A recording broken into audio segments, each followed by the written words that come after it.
जय हिंद दोस्तों, स्वागत है आपका रैंकर्स करंट अफेयर के आज के एपिसोड में। आज की तारीख में हम लोग 11 और 12 जनवरी के करंट अफेयर को देखने जा रहे हैं। मैंने आपसे पहले भी कहा था कि सोमवार से शनिवार तक हम लोग रेगुलर करंट अफेयर करेंगे, संडे को रिवाइज करेंगे, संडे का जो गैप होगा उसको मंडे को कवर करेंगे। आज के करंट अफेयर में आपको 15 क्वेश्चन दिखेंगे। उसका कारण यह है कि संडे के क्वेश्चंस को भी हमने इसमें इंक्लूड किया है। इसका पीडीएफ भी हम दे रहे हैं। डिस्क्रिप्शन बॉक्स में हमारे टेलीग्राम का लिंक है, वो चैनल आप ज्वाइन कर लीजिए। बाकी हमारे सोशल नेटवर्किंग साइट्स का लिंक है, उस पर भी करंट अफेयर के शॉर्ट वीडियोज आपको मिलेंगे, उनको भी आप ज्वाइन कर लीजिए। और हम अपने कमेंट सेक्शन में भी ड्राइव का लिंक देते हैं, वहां से भी आप उसको डाउनलोड कर सकते हैं। लेकिन आगे अगर रेगुलर आपको चाहिए, सारी पीडीएफ इकट्ठा चाहिए, तो आपको टेलीग्राम चैनल ज्वाइन कर लेना चाहिए। चलिए शुरू करते हैं आज के करंट अफेयर को। और मैंने आपसे पहले भी कहा था कि यहाँ पर जो भी हम करंट अफेयर डिस्कस करते हैं उसको हम इस लेवल तक ले जाते हैं कि उसके स्टैटिक जीके के सवाल आपके साथ साथ होते चले। पहला सवाल आपके सामने है, केंद्र सरकार ने किस राज्य में 235 करोड़ रुपए की बंदरगाह अवसंरचना और डिजिटल शासन परियोजनाओं का शुभारंभ किया है? अब यहां पर दो तीन सवाल बहुत ही इंपॉर्टेंट हैं कि अगर ये बंदरगाह अवसंरचना और डिजिटल शासन परियोजनाओं का शुभारंभ किया जाएगा तो ये किस मंत्रालय के तहत आएगा। एक सवाल पूछ लिया जाता है कि इसका शुभारंभ किसने किया, प्रधानमंत्री ने किया, गृह मंत्री ने किया, या फिर किसने किया? तो ये किया है केंद्रीय मंत्री सर्बानंद सोनोवाल ने। तो सर्बानंद सोनोवाल ने जो ये किया है, ये कहां पर किया है, ये यहां का प्रश्न है। तो इसका सही उत्तर हो जाएगा तमिलनाडु। अब 235 करोड़ में दो परियोजनाएं हैं। अब दोनों परियोजनाओं का अलग अलग अगर डिटेल आपसे जाना जाए तो आप क्या वहां पर जवाब देंगे अगर आपसे पूछ लिया जाए? तो यहां पर ये ध्यान रखिएगा, इसमें दो परियोजनाएं हैं। 129.36 करोड़ रुपए की एक परियोजना चेन्नई बंदरगाह की है और 105.64 करोड़ रुपए की कामराज पोर्ट के लिए यह परियोजना है। दो जगह पे धन जा रहा है। वन नेशन वन पोर्ट प्रक्रिया के तहत ई पोर्ट क्लियरेंस पोर्टल भी यही इसी समय लॉन्च किया गया है। अब आपसे पूछा जाएगा कि ई पोर्ट क्लियरेंस पोर्टल क्या है, तो वन नेशन वन पोर्ट एक प्रक्रिया, एक प्रोसेस चल रही है, उसी के तहत ये पोर्टल जो है लॉन्च किया गया है। अब एक सवाल यहां पर अगर स्टैटिक जीके पे जाए तो ये पूछा जाएगा कि चेन्नई बंदरगाह भारत का दूसरा सबसे बड़ा कंटेनर पोर्ट और बंगाल की खाड़ी का सबसे बड़ा बंदरगाह है। एक सवाल है कि बंगाल की खाड़ी का सबसे बड़ा बंदरगाह, यानी कि जो आप इंडिया के मैप में देखेंगे तो इधर साइड में ये बे ऑफ बंगाल है, तो बे ऑफ बंगाल और ये अरब सी है। तो अरब सी और बे ऑफ बंगाल में इधर वाले बंदरगाह, इधर वाले बंदरगाह, इसमें सबसे बड़ा जो बड़ा बंदरगाह है तो ये कौन सा है? ये चेन्नई बंदरगाह है, ठीक है। और दूसरा सबसे बड़ा कंटेनर पोर्ट है। अब जरा बताइएगा पहला कंटेनर पोर्ट कौन सा है हमारे यहाँ जो सबसे बड़ा कंटेनर पोर्ट हो? ठीक है, यह आपके लिए प्रश्न है। भारतीय बंदरगाह अधिनियम वर्ष 1908 में लागू किया गया था। कब लागू किया गया था? 1908 में लागू किया गया था, यह ध्यान रखिएगा। अब यहां पर एक सवाल ये आपसे पूछा जा सकता है, बहुत सीधा प्रश्न तो नहीं है लेकिन पूछा जा सकता है। अगला जो प्रश्न है उसका जवाब दीजिए। बाल विवाह मुक्त भारत अभियान के तहत कौन सा जिला भारत का पहला बाल विवाह मुक्त जिला बना है? बहुत ही इंपॉर्टेंट प्रश्न है। अभी आज के समय में भी बाल विवाह से लोग परेशान हैं। अब आप कहेंगे परेशान क्यों है? वो खुद कर रहे हैं, कर तो रहे हैं, लेकिन जो इसका शिकार होता है वो वास्तव में परेशान है।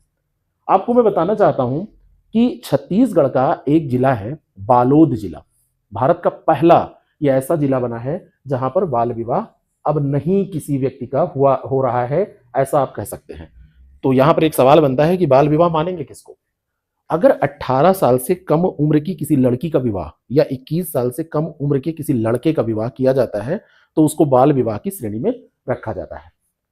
18 और 21 ये ध्यान रखिएगा। अब मान लीजिए किसी लड़की का 15-16 साल की उम्र में विवाह कर दिया गया, विवाह होगा, उसके बच्चे होंगे। अभी खुद जो बच्ची है उसको अगर बच्चा होगा तो उसका तो बचपना ही अभी खत्म नहीं हुआ था और वो मां बन गई। आगे बहुत सारी समस्याएं होती हैं, कम उम्र में फिर कई बच्चे होते हैं, बहुत सारी समस्याएं होती हैं।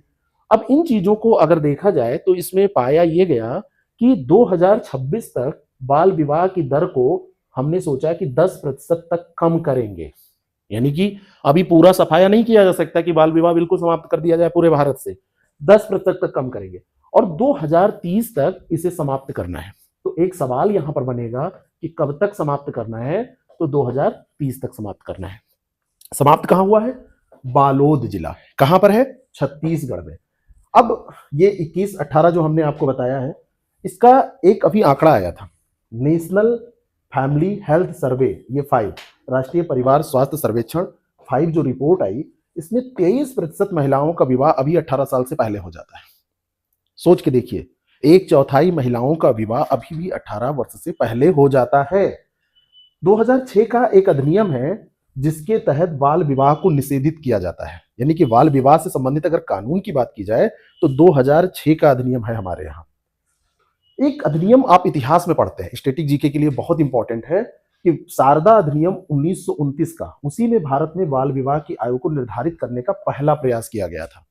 शारदा अधिनियम में तो ये एज बहुत कम रखी गई थी, 14 साल की बात इसमें की गई थी। 12-14 साल की उम्र में अगर विवाह होता है तो माना गया ठीक है, कोई दिक्कत नहीं है। ठीक है, अभी आप सोचोगे तो विवाह की उम्र बढ़ रही है। अब एवरेज में 30 साल से नीचे कोई शादी नहीं करता है, होना भी चाहिए, अपने पैरों पर खड़ा हो जाए कोई तब शादी करे, लेकिन अभी भी देश इसकी गिरफ्त में है, बहुत ही समस्या है। तो provision of child marriage act 2006 का है।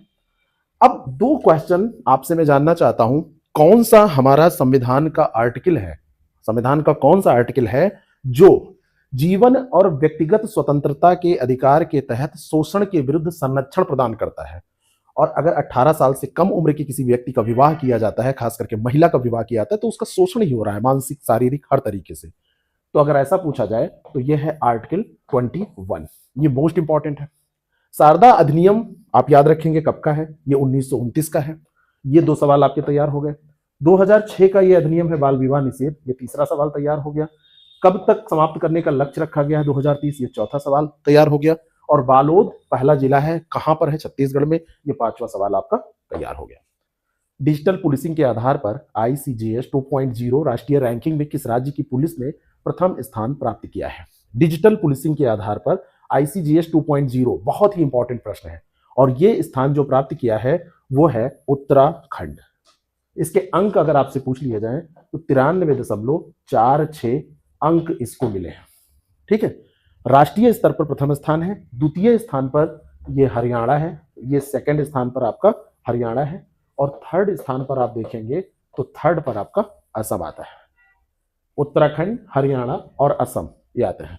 Inter operable criminal justice system, inter operable criminal justice system की ये बात हो रही है, उसी के तहत 93.46 अंकों के साथ प्रथम स्थान उत्तराखंड ने प्राप्त किया है। फिर ये दोनों स्थान लिखे हुए हैं। 2026 तक पुलिस, जेल, कोर्ट और फोरेंसिक को एकीकृत करने के लिए ICJS को क्या किया गया है, डिजाइन किया गया है। ठीक है, और ये जो रैंकिंग जारी की जा रही है, ये राष्ट्रीय अपराध अभिलेख ब्यूरो NCRB के मासिक डैशबोर्ड के रिकॉर्ड के आधार पर इसको जारी किया जा रहा है। NCRB आंकड़े इकट्ठा करता है, नेशनल स्तर पे जितने भी क्राइम होते हैं उनका रिकॉर्ड इसी के पास होता है ना, क्राइम ब्यूरो ही है, क्राइम रिकॉर्ड ब्यूरो ही है। और पूर्ण रूप से अगर देखा जाए, अगर आपको क्राइम कम करने हैं तो ये सारे डेटा जो हैं इनको क्या करना पड़ेगा, एकीकृत करना पड़ेगा। CCTNS की अगर हम बात करें, एक टर्म आता है तो वो है crime and criminal tracking network and system, और इसी के माध्यम से ये सारे आंकड़े इकट्ठा किए जाते हैं। पुलिस भारतीय संविधान की 7वीं अनुसूची के तहत किस सूची का विषय है, तो आपसे अगर पूछ लिया जाए किसमें ये आता है, तो एक सवाल ये आपका स्टैटिक जीके का है, और वो है 7वीं अनुसूची के तहत, 7वीं अनुसूची में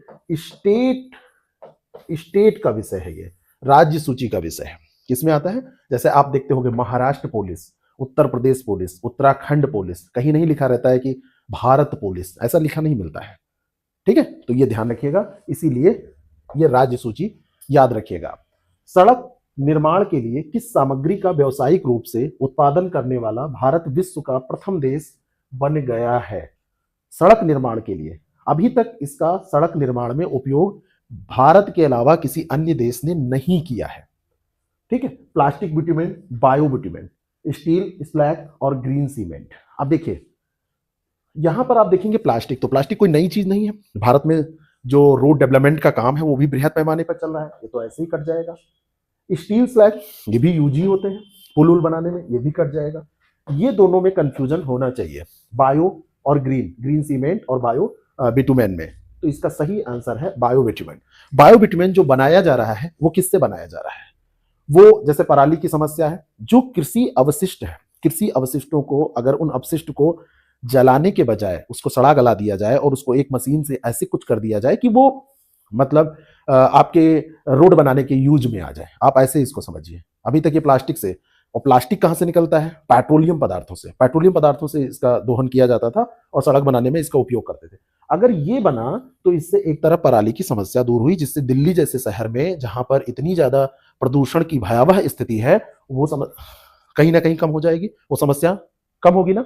तो ये एक बहुत बड़ी उपलब्धि है और भारत विश्व स्तर पर पहला देश है।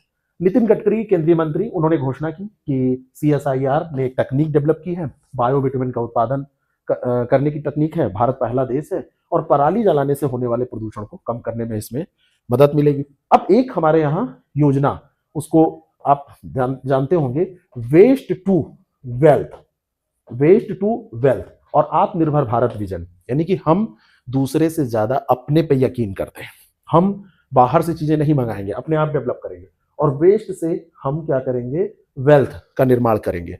जो हमारे यहाँ खराब सामग्री है उसको भी हम यूजफुल बनाएंगे, तो उसका ये हिस्सा हो जाएगी अगर ऐसा स्टेटमेंट दिया जाता है। और बिटुमेन को कच्चा डामर भी कहा जाता है, जो पेट्रोलियम शोधन का अंतिम उत्पाद है।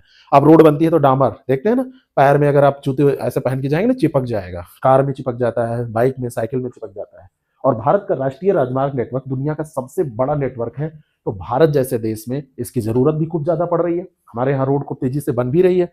तो केंद्रीय सड़क अनुसंधान संस्थान जो कि नई दिल्ली में स्थित है, उसने सड़क अनुसंधान के लिए इन चीजों को अपनाया है और जिसको डेवलप किसने किया है? सीएसआईआर ने। ठीक है, सीएसआईआर ने इसको डेवलप किया है। यानी कि स्टेबल बर्निंग की जो समस्या है वो इससे कम होगी। पराली जलाने की समस्या, स्टेबल बर्निंग यानी कि पराली जलाना, वो समस्या भी कम हो जाएगी और साथ साथ में रोड के लिए हमको कच्चा, ये एक जो जरूरत है तारकोल की, डामर जिसको कहते हैं, उसकी, वो भी हमको मिल जाएगा, है ना। आगे चलते हैं। प्रसिद्ध पारिस्थितिकविद माधव गाडगिल, जिनका हाल ही में निधन हो गया, को 2024 में किस संयुक्त राष्ट्र सम्मान से सम्मानित किया गया था? पश्चिमी घाट की जब हम बात करते हैं, पश्चिमी घाट की खास करके इकोसिस्टम की जब बात करते हैं, पारिस्थितिक तंत्र की बात करते हैं और इसके संवेदनशीलता की बात करते हैं, तो माधव गाडगिल का नाम हमारे सामने आता है। 2024 में चैंपियन ऑफ द अर्थ इनको पुरस्कार दिया गया था। इनको पद्मश्री भी मिला, इनको पद्म विभूषण भी मिला। और ये आप ये ध्यान रखिएगा कि इनका जो काम था, बायोडाइवर्सिटी हॉटस्पॉट जो घोषित किया गया, विश्व के जो 8 हॉटस्पॉट हैं, भारत के जो हॉटस्पॉट हैं, उसमें पश्चिमी घाट, पूर्वी हिमालय, इनका नाम आपने सुना होगा, सुंदरलैंड का नाम आपने सुना होगा। तो इनमें जो पश्चिमी घाट की संवेदनशीलता पर सबसे ज्यादा अध्ययन का कार्य किया था वो इन्होंने ही किया था। ठीक है, इसके अलावा कस्तूरी रंगन समिति भी पश्चिमी घाट के संरक्षण से जुड़ी हुई है, ये भी ध्यान रखिएगा। कस्तूरी रंगन समिति मोस्ट इंपॉर्टेंट है। और पारिस्थितिकी शब्द का अगर आपसे पूछा जाए कि सबसे पहले प्रयोग किसने किया था, तो अर्नेस्ट हैकल ने किया था। पारिस्थितिकी शब्द का सबसे पहले प्रयोग किसने किया था? तो अर्नेस्ट हैकल ने किया था। ठीक है, तो ये जो 8 हॉटस्पॉट की बात हम करते हैं, जिसमें छोटे छोटे क्षेत्रों को शामिल करके तब 8 संख्या होती है, वैसे 4 ही रहते हैं, तो ये इन्हीं की देन थी इसकी सेंसिटिविटी बताने के लिए। देखिए, पद्म इनको विभूषण नहीं मिला है, अगर मैंने विभूषण बोला है तो उसको सही करिए। पद्मश्री तो 1981 में मिल गया था और फिर इनको मिला है पद्म भूषण 2006 में। मैं फिर से रिकॉल कराता हूं, 1981 में पद्मश्री, 2006 में पद्म भूषण, और फिर एक पुरस्कार ये दिया गया चैंपियन ऑफ द अर्थ। ठीक है, और पश्चिमी घाट पारिस्थितिकी पर ऐतिहासिक रिपोर्ट इन्होंने जो दी थी, उसमें पत्थर उत्खनन पर प्रतिबंध की सिफारिश इन्होंने की थी। जब दिल्ली का मामला, अरावली का मामला इतनी तेजी से फैल रहा है, इतनी तेजी से चर्चा में है, उस समय माधव गाडगिल जी का निधन होता है। और अगर ये फैक्ट आप पढ़ ले रहे हैं तो समझ लीजिए कि एक क्वेश्चन आप डायरेक्टली तैयार कर ले रहे हैं जिनके आने की संभावना बिल्कुल 100% है। इन सारे प्रश्नों को, इन फैक्ट्स को मिला के जितने भी प्रश्न बन रहे हैं, इन प्रश्नों को तैयार कर लीजिए, कोई ना कोई आपके सामने आ सकता है। जब भी कोई आपके सामने एक महान विभूति की बात आए और वो चर्चा में है, किसी भी कारण से नहीं रहे तब भी, तो उनके पुरस्कार भी बहुत ज्यादा इंपॉर्टेंट हो जाते हैं। तो यहां पर जैसे अभी उत्तराखंड का एग्जाम हुआ था, तो उस समय लता मंगेशकर जी का निधन हुआ था, तो उनके पुरस्कार पूछ लिए गए और उसमें अवरोही क्रम पूछा गया कि कौन कौन से कब मिले हैं, पहले क्या मिला, बाद में क्या मिला। तो इसको इस हिसाब से ध्यान रखिएगा। अगला प्रश्न है, अंतरराज्यीय वन्यजीव विनियम कार्यक्रम के तहत असम 50 जंगली भैंसे किस राज्य को प्रदान करेगा? अब ये जो अंतरराज्यीय वन्यजीव विनिमय कार्यक्रम है, इसके तहत ये भैंसे दिए जा रहे हैं किस राज्य को? इसके अलावा क्या ये राज्य भी इसको कुछ दे रहा है? तो ये भैंसे दिए जा रहे हैं मध्य प्रदेश को, मध्य प्रदेश। और मध्य प्रदेश में पड़ता है कान्हा। कान्हा, अब कान्हा को ये पहुंचाए जाएंगे जंगली भैंसे। अब ये जंगली भैंसे कान्हा को ही क्यों पहुंचाए जा रहे हैं? तो इसके पीछे का रीजन जब पता किया गया तो पता चला कि आज से 100-150 साल पहले की बात की जाए तो जंगली भैंसे वहां पर पाए जाते थे, और जंगली भैंसों के लिए वो एक ऐतिहासिक स्थल है जहां पर उनके लिए अनुकूल परिस्थितियां उपलब्ध हैं। और अभी वहां पर असम में उतना अच्छा उनको नहीं परिवेश मिल पा रहा है, या उनको और अच्छे से डेवलप करना है तो यहाँ लाना जरूरी था, तो इनको यहाँ ले आया गया। मध्य प्रदेश और असम के बीच में एक समझौता हुआ और अगले 3 वर्षों में 50 जंगली भैंसों को कान्हा बाघ अभ्यारण्य में स्थानांतरित करने का निर्णय लिया गया। असम मध्य प्रदेश को 1 सींग वाले गैंडे का एक जोड़ा और 3 किंग कोबरा भी प्रदान करेगा, ये भी बात इसमें हुई। मध्य प्रदेश क्या करेगा? उसने कहा हम एक बाघों का जोड़ा देंगे और 6 मगरमच्छ भी आपको देंगे। कान्हा टाइगर रिजर्व मध्य प्रदेश का पहला टाइगर रिजर्व है जो 1973 में घोषित हुआ था। 1973 में एक और बहुत महत्वपूर्ण कार्य हुआ था पर्यावरण के क्षेत्र में। क्या आपको पता है 1973 में बाघ से संबंधित कुछ हुआ था ना? आपको पता है? अगर पता है तो तुरंत कमेंट कीजिए। और ठीक ऐसे ही 1992 में कुछ हुआ था जो बार बार आपसे पूछा जाता है। 1973 और 1992 ये दोनों तिथियां आपको पता होंगी, नहीं पता है तो सर्च करके हमको बताइए, बड़े सरल सवाल है। कान्हा कहां पर है? ये मध्य प्रदेश में। और जंगली भैंसा आईयूसीएन की रेड लिस्ट में लुप्त प्राय श्रेणी में आता है। सबसे इंपॉर्टेंट फैक्ट यही है, बहुत इंपॉर्टेंट फैक्ट है कि किस सूची में आता है, तो ये रेड लिस्ट में आता है। अच्छा, अगर आपसे पूछ लिया जाए भारतीय वन्यजीव संस्थान का मुख्यालय कहां पर है, तो आप क्या बताएंगे? भारतीय वन्यजीव संस्थान का मुख्यालय कहां पर है? तो यह है देहरादून में। ठीक है, देहरादून में। लुप्त प्राय का मतलब है इंडेंजर्ड, इंडेंजर्ड यानी कि बिल्कुल समाप्त प्राय वाली सूची में ये आ रहा है। आईयूसीएन की जो सूची है उसमें आईयूसीएन, आईयूसीएन का फुल फॉर्म पता है? आईयूसीएन। ये सब छोटे छोटे प्रश्न हैं जो आपको जानने ही चाहिए। तो 2 सवाल आपके हो गए जिनको आपको कमेंट करके बताना है। एक तो आईयूसीएन और दूसरा 93 और 73 और 1992। ये 1973 और 1992 ये साल किसके लिए जाने जाते हैं भारत में? ठीक है, आगे बढ़ते हैं। अग्रिम अनुमानों के अनुसार वित्त वर्ष 2025-26 के लिए भारत की वास्तविक जीडीपी वृद्धि दर कितनी अनुमानित है, यानी कि ये वृद्धि दर कितनी रहने की बात की जा रही है? 5%, 7%, इसको आप 7 करिए, 6.5, 7.4% और 8.2%। कितनी रहने की बात इसमें की जा रही है? इसको हटा दीजिए, ये डबलिंग जो है इसको आप हटा दीजिए, बताइए। और ये अनुमान जो है वो किसके द्वारा लगाया गया है वो भी इंपॉर्टेंट है। जैसे कई बार अलग अलग आपसे पूछ लिया जाता है कि किसके अनुसार है, और कभी कभी आपसे सीधे ऐसे पूछ लिया जाता है। तो अगर सीधे पूछा जाए तो जो आपको तैयार है, जो याद है, उसको आप बता देंगे, और अगर आप उसके अकॉर्डिंग पूछा जाए कि किसने इसको किया है तो आप उसके हिसाब से बता देंगे। ठीक है, तो ये जो आंकड़े हैं वो किसके द्वारा है? ये है मिनिस्ट्री ऑफ,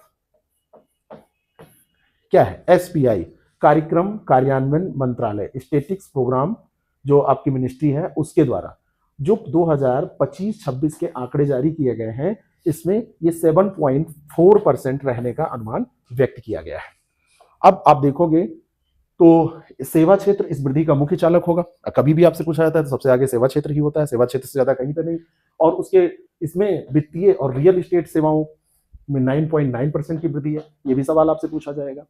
वास्तविक जीडीपी की जो गणना है ये स्थिर मूल्यों के आधार पर की जाती है, और भारत में जीडीपी की गणना के लिए आधार वर्ष वर्तमान में जो यूज किया जाता है वो 2011 और 12 है, 11-12 है, 2011-12। और सकल स्थिर पूंजी निर्माण देश में निवेश गतिविधि का एक महत्वपूर्ण संकेतक है जिसको बोलते हैं जीएफसीएफ। ठीक है, तो ये ध्यान रखिएगा, जीएफसीएफ, सकल स्थिर पूंजी निर्माण। ठीक है, तो ये देश में निवेश गतिविधि का एक महत्वपूर्ण संकेतक है। निवेश का मतलब है कि जो भी पैसा बाहर से आता है और यहां पर लगाया जाता है, लाभ के उद्देश्य से ही लगाया जाता है। ठीक है, कभी कभी नुकसान भी होता होगा, लेकिन लगाया तो लाभ के उद्देश्य से ही जाता है, ये ध्यान रखिएगा। ठीक है, अगला प्रश्न है, मंत्री अश्विनी वैष्णव के द्वारा कितने रेल अधिकारियों को 17वें अति विशिष्ट रेल सेवा पुरस्कार 2025 से सम्मानित किया गया है? बहुत ही सामान्य सा प्रश्न है, तो यह है 100 रेल अधिकारियों को। सी वाला ऑप्शन इसका बिल्कुल करेक्ट हो जाएगा। ठीक है, अच्छा, 2-3 सवाल यहाँ पर बहुत ही इंपॉर्टेंट बनेंगे। पहले रेल बजट अलग होता था और अभी रेल बजट साथ में ही आता है, और अगर साथ में आता है तो कब इसको एकीकृत किया गया या अलग आता है तो कब क्या किया गया है। चलिए, 2-3 फैक्ट हैं जो आपको जानना बहुत जरूरी है।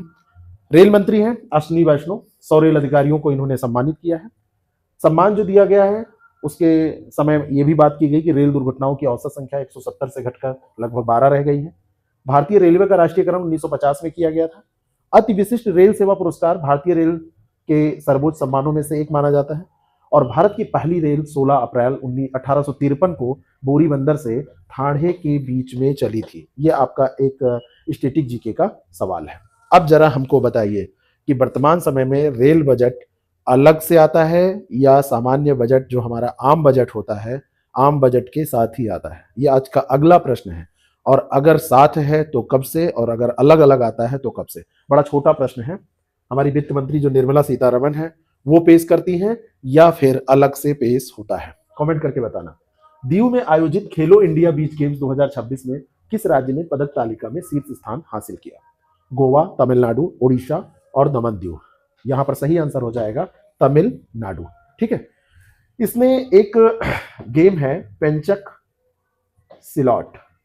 तो पेंचक सिलॉट और इसी के साथ यहां पर है वॉलीबॉल। वॉलीबॉल, ये 2 गेम रहे हैं जिसमें इसने उत्कृष्ट प्रदर्शन किया है। ठीक है, 2 स्वर्ण यहां पर जीते हैं, ये गोल्ड जीते हैं, और इसी के साथ ये प्रथम स्थान पर रहा। द्वितीय स्थान पर जो दमन दीव, जिसने वहां पे ये एक बीच पड़ता है घोकला बीच, घोकला बीच।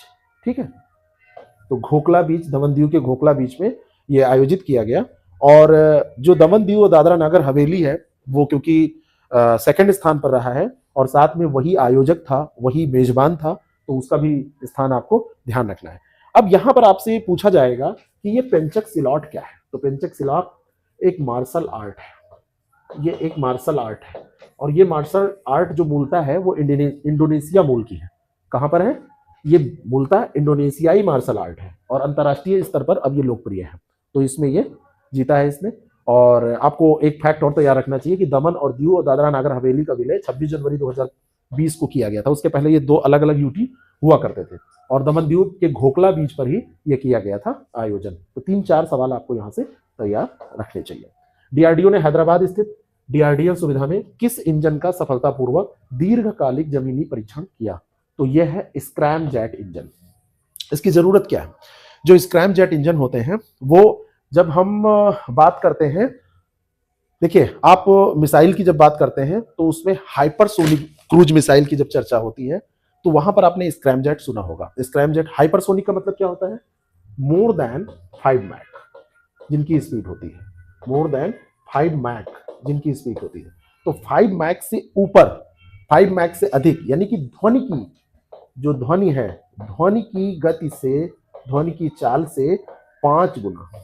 मैक, 1 मैक का मतलब ध्वनि की, दूसरा 2 मैक का मतलब ध्वनि की चाल से 2 गुने चाल, 3 मैक 3 गुने चाल, 4 गुने, फिर 5 मैक का मतलब 5 गुने चाल। तो 5 गुने चाल से जो मिसाइल चलती हैं उनको हम कहते हैं क्या? क्या कहते हैं? हाइपरसोनिक। तो हाइपरसोनिक क्रूज मिसाइल में स्क्रैम जेट इंजन का उपयोग किया जाता है। 5 मैक से अधिक की गति होती है, और स्क्रैम जेट इंजन सुपरसोनिक दहन का उपयोग करता है। और जो ये इंजन होता है इसमें जो दहन की टेक्निक है वो सुपरसोनिक इंजन के द्वारा, यानी कि इसमें स्क्रैम जेट इंजन सुपरसोनिक दहन का उपयोग करके, स्क्रैम जेट इंजन सुपरसोनिक दहन का उपयोग करता है और वायुमंडल से ऑक्सीजन लेता है, यानी कि इसके साथ ऑक्सीजन भेजा नहीं जाता है, वही वायुमंडल से ऑक्सीजन लेके वहीं पे खर्च करता है। इसकी ये टेक्नोलॉजी होती है। और डीआरडीओ का गठन 1958 में रक्षा विज्ञान संगठन और तकनीकी विकास प्रतिष्ठानों के विलय के फलस्वरूप किया गया था। ये बहुत ही इंपॉर्टेंट एक फैक्ट है। ठीक है, यहां पर जो परीक्षण किया गया है ये 12 मिनट से अधिक का परीक्षण किया गया, और 12 मिनट चलने का मतलब बहुत हो गया। कई बार ये सेकंड में ही खुश हो जाता है, सेकंड में ही परीक्षण होता है। 12 मिनट ये अच्छी सफलता दर है, 12 मिनट तक ये चला। ठीक है, तो ये इंपॉर्टेंट है। और ये कहाँ स्थित है, ये भी एक सवाल बनता है। रक्षा अनुसंधान और विकास प्रयोगशाला डीआरडीएल, आपसे सुमेलित करने पूछा जाएगा। तो डीआरडीएल कहां पर है? ये हैदराबाद में है। मोस्ट इंपॉर्टेंट फैक्ट है, आपसे ऐसे सवाल पूछे जाते हैं। हाइड्रोसोनिक की बात, अगर हाइपरसोनिक, एक्सट्रीमली सॉरी, हाइपरसोनिक की बात की जाएगी तो 5 मैक से अधिक की गति की बात की जाएगी। अब चलिए एक सवाल हमको बताइए, एक है सुपरसोनिक, तो सुपरसोनिक कितने मैक का होता है? सुपरसोनिक उसकी जो गति होती है कितने मैक से अधिक होती है, जिसको हम सुपरसोनिक कहते हैं, बताइएगा। अगला जो प्रश्न है, भारत किस देश के साथ अपने मौजूदा कृषि सहयोग समझौता ज्ञापन को अगले 5 वर्षों के लिए बढ़ाने पर सहमत हुआ है? अगले 5 साल के लिए ये बढ़ा रहा है। बहुत पुराने संबंध है, कोई नए संबंध नहीं है, आजादी के बहुत पहले अंग्रेजों के समय से ये संबंध चले आ रहे हैं। और ये देश है फिजी। कौन सा देश है? ये देश है आपका फिजी। ठीक है, अब जो फिजी है, फिजी और इंडिया के प्रतिनिधियों के बीच में एक बैठक हुई। ठीक है, 5 वर्षों के लिए इसमें जो बात की गई है, तो ये जो बात की गई है फिजी की स्वतंत्रता। अच्छा, एक चीज और मैं आपको बताऊं, फिजी आजाद हुआ है 1970 में, और फिजी की स्वतंत्रता के बहुत पहले से 1948 से ही 1948 से ही, भारत 47 में आजाद हुआ है, 1948 से ही भारत इसको मान्यता प्रदान कर रहा है। फिजी को मान्यता देने का मतलब यह है कि अभी फिजी परतंत्र है, और फिजी को मान्यता तभी से देने का, यानी कि शुरू से सपोर्ट के तौर पर यह खड़ा हुआ है। फिजी जो है इसकी राजधानी है सुआ। इसकी राजधानी क्या है? सुआ। ठीक है, और ये साउथ जो पैसिफिक एशियन ओशन है, साउथ जो पैसिफिक ओशन है, साउथ पैसिफिक ओशन में एक आइलैंड है ना, द्वीपीय राष्ट्र है ना, आइलैंड कंट्री है। और भारतीय मूल के जो लोग हैं यहाँ पर, इनको एक नाम दिया जाता है गिरमिटिया, है ना। वैसे पहला गिरमिटिया, गिरमिटिया शब्द गांधी जी के लिए यूज किया जाता है। पहला गिरमिटिया एक रचना है, पहला गिरमिटिया। तो गिरमिटिया जो है ये गांधी जी, गिरमिटिया का मतलब है कि भारत का कोई व्यक्ति और बाहर जाके वहां पे काम कर रहा है किसी देश में, तो गिरमिटिया मजदूरों के लिए ये जाना जाता है, गिरमिटिया के लिए जाना जाता है। ठीक है ना, और गिरमिटिया कहा जाता है। और ये गिरमिटिया जो जाते थे, ये गन्ने की खेती के लिए जाते थे, गन्ने की खेती। और ये गन्ने की खेती कौन कराता था इनसे? उस समय वहां पर अंग्रेजों का उपनिवेश हुआ करता था, तो वो लोग यहाँ पर गन्ने की खेती कराते थे। अब भारत और ये फिजी के बीच में जो हुआ है, ये इंडिया और फिजी के बीच में जो समझौता हो रहा है, ये खास करके इसकी जो लघु कृषि प्रणाली है उस कारण से हो रहा है।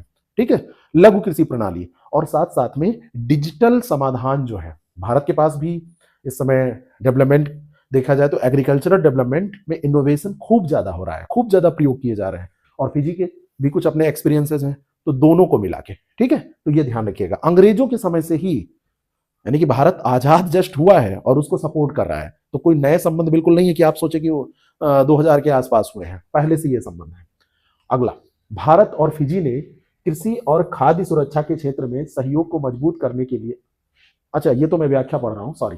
ठीक है, ये सारी चीजें मैं आपको बता चुका हूं। एक फैक्ट यहां पर बचा है, फिजी के वर्तमान राष्ट्रपति हैं विलियम कोटोनिवेरे। अब ये देखिए, ये फैक्ट चेंज होता रहता है, ये फैक्ट याद रखिएगा, चेंज होता रहता है। बाकी राजधानी इसकी सुआ है, ये ध्यान रखिएगा। अगला प्रश्न है, ऑरेंज इकोनॉमी का समर्थन करने के लिए किस संगठन ने डीडी न्यूज पर क्रिएटर्स कॉर्नर सेगमेंट लॉन्च किया? अच्छा, सबसे पहले तो आपको जानना पड़ेगा कि व्हाट इज ऑरेंज इकोनॉमी।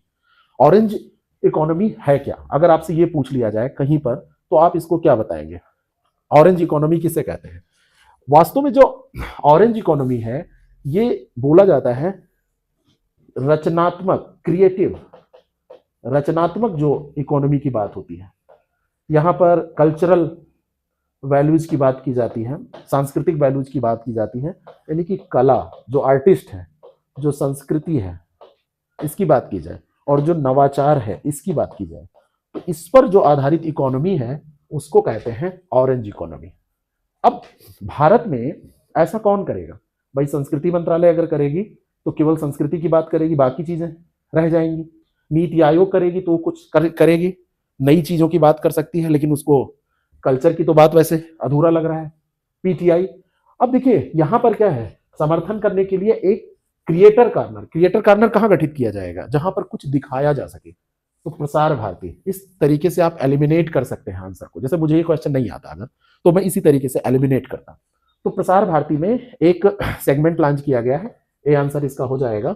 और प्रसार भारती उभरते डिजिटल कंटेंट क्रिएटर को राष्ट्रीय मंच प्रदान करने के लिए यह कार्य कर रहा है। क्रिएटर कॉर्नर का उसने निर्माण किया है। रचनात्मक अर्थव्यवस्था को कहा जाता है, कला, संस्कृति और नवाचार इसमें शामिल होते हैं। सोमवार से शुक्रवार तक शाम 7 बजे डीडी न्यूज पर जिनके इसमें वो सेलेक्ट किए जाएंगे तो उनको प्रदर्शित किया जाएगा। और प्रसार भारती के बारे में अगर बात की जाए तो ये एक स्वायत्त निकाय है और 1997 में इसका गठन किया गया था। वर्तमान में गौरव द्विवेदी इसके क्या है? सीईओ हैं, गौरव द्विवेदी। ये फैक्ट आप ध्यान रखिए, कभी कभी आपसे पूछा जाता है, खास करके एग्जाम जब होने वाला होता है उसके महीने 2 महीने पहले जब ये लोग चेंज होते हैं। तो ऑरेंज इकोनॉमी तो बहुत ज्यादा इंपॉर्टेंट है, इसके बारे में आप ध्यान रखिएगा। राष्ट्रीय सुरक्षा गार्ड के लिए लॉन्च की गई आईआईडी डेटा प्रबंधन प्रणाली का नाम क्या है? मोस्ट इंपॉर्टेंट ये सवाल है। अभी अमित शाह जी ने, जो हमारे क्या है गृह मंत्री, मिनिस्ट्री ऑफ होम अफेयर्स, उन्होंने राष्ट्रीय आईआईडी डेटा प्रबंधन प्रणाली NIDMS इसका उद्घाटन किया। और ये बेसिकली जो आतंकवाद विरोधी ढांचा है उसको मजबूती प्रदान करने के लिए चर्चा में है। आतंकवाद विरोधी ढांचे को मजबूती ये प्रदान करेगी। ठीक है, इसमें बेसिकली किया क्या जा रहा है, एआई बेस्ड एनालिसिस को शामिल किया जा रहा है। जो भी उपकरण अब यूज किए जाएंगे वो एआई बेस्ड एनालिसिस करेंगे, विश्लेषण करेंगे। ठीक है, और ये एनआईए, एटीएस और जो केंद्रीय जितने भी सशस्त्र पुलिस बल हैं, चाहे हम उसमें बात करें एनआईए की और चाहे हम एटीएस की बात करें, और जितने भी केंद्रीय पुलिस बल हैं जैसे सीएपीएफ जितने भी हैं, सेंट्रल जो केंद्रीय जो पुलिस फोर्स हैं, है ना, एक्टिव जितने भी पुलिस फोर्स आते हैं, उन सबको इसमें शामिल किया जाएगा। और नेशनल सिक्योरिटी गार्ड के लिए इसको लॉन्च किया गया है, जिससे उसके पास आंकड़े हों, डेटा हो। अब आपसे अगर पूछा जाए कि ये एनएसजी, तो एनएसजी का गठन किया गया था 1984 में ऑपरेशन ब्लू स्टार के बाद। ऑपरेशन ब्लू स्टार आप जानते हैं, इंदिरा गांधी, याद है ना, इंदिरा गांधी जी की जब हत्या हुई थी, ऑपरेशन ब्लू स्टार किससे संबंधित है? तो उसी के बाद आतंकवादी गतिविधियों से निपटने के लिए इसका गठन किया गया था, है ना। और गृह मंत्री अमित शाह जी ने जब वो संबोधित कर रहे थे तो उन्होंने सबसे ज्यादा जोर क्या दिया कि आतंकवाद विरोधी ढांचे को ये मजबूती प्रदान करेगी। ठीक है, एनआईए, एटीएस और सभी केंद्रीय सशस्त्र पुलिस बलों के लिए क्या ये सुलभ होगी। ठीक है, तो ये सबके लिए सुलभ होगी, यानी कि सबके पास आसानी होगी इसके डेटा। अब भाई देखिए, हर चीज में एआई बेस्ड एनालिसिस जब शामिल होती है तो क्या होता है, ज्यादा सटीकता होती है, किसी का कोई वैसा हस्तक्षेप नहीं होता है, कोई चाह कर भी उसमें कोई परिवर्तन वैसे नहीं कर सकता, वो तो बिल्कुल सच बोलता है। अगर डेटा आंकड़े, जैसे कैलकुलेटर से कहा जाए 2 और 2, तो कहेगा कि क्या जोड़ना है कि गुणा करना है, तो आपने कहा भाग देना है, तो उसने कहा 2 से 2 को भाग देंगे तो 1 ही आएगा। ये नहीं कहेगा मैंने तो ये समझा, जो आप बताएंगे भाई। तो एआई ऐसे, क्योंकि वो एल्गोरिथम पे काम करता है। ठीक है, आगे बढ़ते हैं। नवीनतम अध्ययन के अनुसार 2025 में महासागरों की ऊष्मा मात्रा में कितनी ऊर्जा जेटा जूल में वृद्धि हुई है? जेटा जूल में ऊर्जा पूछ रहा है। जेटा जूल के बारे में आप जानते हैं? जेटा जूल जो होता है वो वास्तव में आपको पता होना चाहिए कितना होता है। अगर 10⁻21 कर दें तो एक जेटा जूल जो होगा, ये जेटा जूल 10⁻21 जूल के बराबर होता है ना। यानी कि जूल कुछ भी यूनिट है तो उसका 10⁻21 करेंगे। 10⁻21 का मतलब ऐसे गुणा होता चला जाएगा। 10⁻2 का मतलब क्या होता है कि 10 गुणे 10, यही होता है। और 10⁻3 का मतलब क्या होता है, 10 गुणे 10 गुणे 10, है ना। अब 21 का मतलब आप सोचो कितनी बार गुणा होगा, तो एक जेटा जूल क्या होता है, वो 10⁻21 जूल। अब अगर आपसे कहा जाए कि जो अध्ययन किया गया तो 2025 में महासागरों की ऊष्मा मात्रा में कितनी वृद्धि हुई है, केवल वृद्धि की बात की जा रही है, तो ये जो वृद्धि हुई है अगर आपसे पूछी जाए तो आप कहेंगे ये 23 जेटा जूल की, यानी कि इतनी वृद्धि दर्ज की गई है। अब ये जो वृद्धि होगी तो इससे क्या होगा, यानी कि जो सी लेवल जो ऊपर आप देखेंगे, ऊपर का मतलब केवल ऊपर नहीं, 2000 मीटर तक नीचे जाएंगे। ज्योग्राफी में 2000 मीटर तक ऐसे पानी में आप गहराई में उतरेंगे तो आप देखेंगे वो लेयर जो गर्म हुई है, वो लेयर जो ऊर्जा प्राप्त कर रही है, तो उससे क्या होगा, हीट वेव्स आएंगी। जो सागरीय जल होगा वो गर्म होगा तो ओसनिक हीट वेव्स चलेंगी। ओसनिक हीट वेव्स चलेंगी तो उसका जलवायु प्रभाव पड़ेगा। अब ये जो है वैश्विक महासागरीय सतह के लगभग 16% हिस्से में 2025 में अब तक का सबसे गर्म वर्ष दर्ज किया है ना। और ये जो होगा पिछले 37 वर्षों के, मतलब आप देखा जाए 2025 में जो ऊष्मा मात्रा है उसमें 23 जेटा जूल की जो वृद्धि हुई है, जो पिछले 2023 की वैश्विक ऊर्जा खपत के 37 वर्षों के बराबर है। मतलब आप देखेंगे पिछले 37 वर्षों में जितना ऊर्जा खपत हम करते हैं उतनी तो यहाँ पे वृद्धि हो गई है।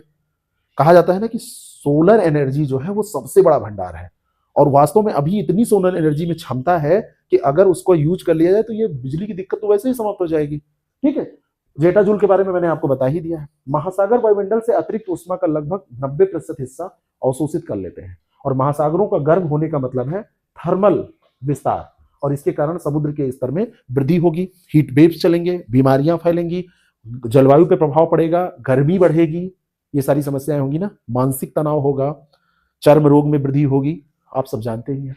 अगला जो प्रश्न है और यही अंतिम प्रश्न है, 18वां प्रवासी भारतीय दिवस सम्मेलन 2025 किस शहर में आयोजित किया गया? अच्छा, क्यों मनाया जाता है, मनाया कब जाता है, ये भी इंपॉर्टेंट है। ये जो मनाया जाता है वो आपका 8 से 10 जनवरी को मनाया गया, और मनाए जाने का कारण क्या होता है, 9 जनवरी 1915 की बात है। महात्मा गांधी जी को तो सारे लोग जानते हैं, ठीक है, उनका आगमन हुआ था भारत में, और जब भारत में उनका आगमन होता है उसी की याद में, क्योंकि महात्मा गांधी का स्वतंत्रता आंदोलन में कितना योगदान था, अगर गांधी जी ना आए होते तो कई बार लगता है कि आजादी ना मिलती, है ना। अब एक लोग कहेंगे नहीं ऐसा नहीं है, मिलनी थी तो मिलती, लेकिन गांधी जी का जो योगदान था वो तो अलग ही था। इस बार ये भुवनेश्वर में मनाया गया, भुवनेश्वर उड़ीसा, उड़ीसा की ये राजधानी है, capital city of Orissa, Bhubaneswar Orissa में, ठीक है। 2025 का जो थीम रखा गया वो बहुत इंपॉर्टेंट है, विकसित भारत में प्रवासियों का योगदान। बहुत बार थीम पूछी जाती है। सबसे पहली बार 2003 में एम सिंघवी समिति उसने सिफारिश की थी कि प्रवासी भारतीय दिवस मनाया जाए, प्रवासी भारतीय दिवस मनाया जाए। तो प्रवासी भारतीय दिवस 2003 में मनाना शुरू किया गया, तब लगातार हर वर्ष मनाया जाता था। लेकिन 2015 में ये डिसीजन लिया गया कि अब इसको बाइनोमियल मनाया जाएगा, यानी कि हम 2 साल में एक बार मनाएंगे, हम इसको हर साल नहीं मनाएंगे। इस बार ये कहां मनाया गया, भुवनेश्वर में। 9 जनवरी का इंपॉर्टेंस आप जान गए, महात्मा गांधी जी दक्षिण अफ्रीका से भारत आते हैं, उसी की यादगार में मनाया जाता है। और इस बार की थीम तो आपको भूलना ही नहीं है, विकसित भारत में प्रवासियों का योगदान, कंट्रीब्यूशन ऑफ डायस्पोरा इन विकसित भारत, कंट्रीब्यूशन ऑफ डायस्पोरा इन विकसित भारत, विकसित भारत एट 24/7, ये तो आप जान ही रहे हैं, है ना, 2047 यही तो है। तो उसमें अब उसी से रिलेटेड ये आपसे सवाल बन जाएगा कि इसका क्या है ना, थीम क्या है, ये आपसे पूछा जाएगा, ठीक है। तो इसी में जब ये होता है तो प्रवासी भारतीयों को सम्मानित भी किया जाता है ना, प्रवासी भारतीय सम्मान जो पुरस्कार है वो भी दिए जाते हैं। तो उस पर जो भी इंपॉर्टेंट पुरस्कार होंगे उस पर हम लोग चर्चा आगे के एपिसोड में किसी में करेंगे। तो ये एपिसोड आपको कैसा लग रहा है आप जरूर बताएं, और इसका पीडीएफ हम आपको देते हैं, उसको आप जरूर प्राप्त करें जिससे आपका रिवीजन हो जाए। और जैसा कि मैंने कहा था कि आज का एपिसोड थोड़ा सा लंबा होगा, क्योंकि आज हमने 2 दिन के करंट अफेयर को डिस्कस किया है, और फिर मंडे से जो सैटरडे में, यानी कि ट्यूसडे से जो सैटरडे का एपिसोड होगा फिर वो कम हो जाएगा। सैटरडे के बाद में जब पूरा कंप्लीट होगा तो संडे का रिवीजन बहुत ज्यादा इंपॉर्टेंट होगा, और फिर महीने में 2 एपिसोड और ज्यादा इंपॉर्टेंट होंगे। तो आप हमसे ऐसे ही जुड़े रहें।